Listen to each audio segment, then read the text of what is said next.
Hello, ladies. It's good to see you again, at least online. Enjoyed seeing some of you at our different services and to greet and at least send over cyber hugs. I'm not going to talk about an animal today. I'm going to talk about some of you. There's a saying that goes this way: if mama ain't happy, ain't nobody happy.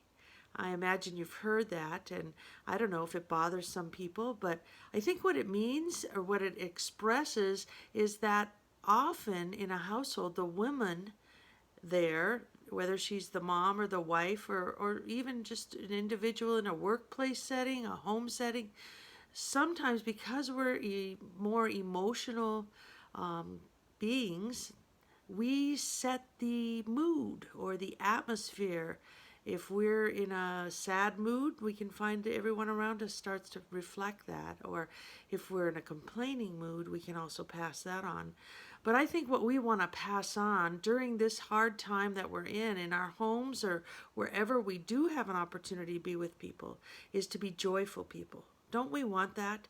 To have joy. We're supposed to have joy. I think Christians should be the most joyful people on earth. In John 15:11, Jesus said this: "These things I have spoken to you, that my joy may be in you, and that your joy may be full." Christ's intent was that his words and his teachings would bring us joy and full joy, right? So I wonder sometimes if we forget that we're to be joyful people. And maybe we don't recognize the joy we have. And we don't live as reflecting the joy we should have. And I've thought of 5 different kinds of joy that will remind us to be joyful. All right? The first one I call eternal joy. This is the joy of being God's possession, of belonging to him, of having our names written in the book of life. In John 10:19 and 20, it says, "Behold, I have given you authority to tread on serpents and scorpions and over all the power of the enemy, and nothing shall hurt you. Nevertheless, do not rejoice in this, that the spirits are subject to you, but rejoice that your names are written in heaven." This, what Jesus was saying as the disciples he had sent out returned, and they said, "It was amazing. We were casting out demons in your name." And Jesus said, "I know. I saw Satan falling from heaven." But he said in these verses we just read, don't rejoice that you have power over the enemy or power over Satan and evil spirits. Rejoice that your names are written in heaven. One of our joys we need to have is the eternal joy, knowing we are his possession. A second type of joy I believe we forget we have is an abiding joy. And I call this the joy of his presence, that the Lord is always with us. This should bring us joy also. In Psalm 16:11, it says, "You make known to me the path of life. In your presence there is fullness of joy. At your hand are our pleasures forevermore." It's in his presence that there is fullness of joy. We should, just because we have the presence of God with us, we should have this abiding joy, knowing we are not alone, knowing the Lord is with us. There are times we may lose that abiding joy. And you say, well, you say I'm supposed to have it, but I don't. I think we find we lose it in some circumstances. One is when our outpour exceeds our intake. There are times when we are giving and giving and giving, and we're not receiving enough. And it isn't that people owe us. It's that we have to look to the Lord. We have to read his word. We have to take in the truth. We have to go to church and hear the word. Maybe listen online. Listen to these devotionals. And others I have posted. Pastor Dad, Adam, Pastor Gabe, and even Pastor Dan Fick have posted some things we can learn from. And we need to get that intake of the word, of the truth, of the joy of the Lord in our lives, so that when we are giving and outpouring that to the rest of the world, his love, the light, the truth, that we haven't tried to give out without taking in. A second reason we can lose our abiding joy is when our talk exceeds our walk. In other words, when we are speaking of the things of the Lord as if we're living them, but we're not. And we may find we don't have joy there because we're not walking in truth, we're not walking in full obedience. And a third time, besides those two, is that we have become addicted to miracles or results. I think sometimes we can get so we're looking for the presence of God to be expressed in more than just His abiding presence in our hearts and our time we spend with Him. We don't even spend that time, but we think we should see miracles. And we think we should see our prayers answered immediately the way we think they need to be answered.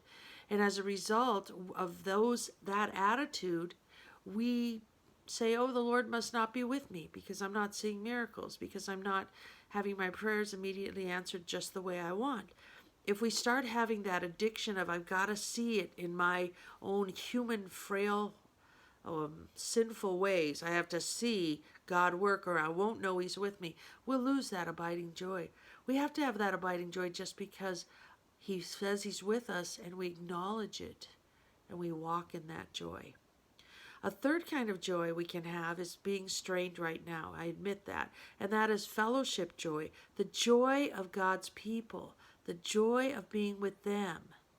In 2 John 1:12 is John writes, though I have much to write to you, I would rather not use paper and ink.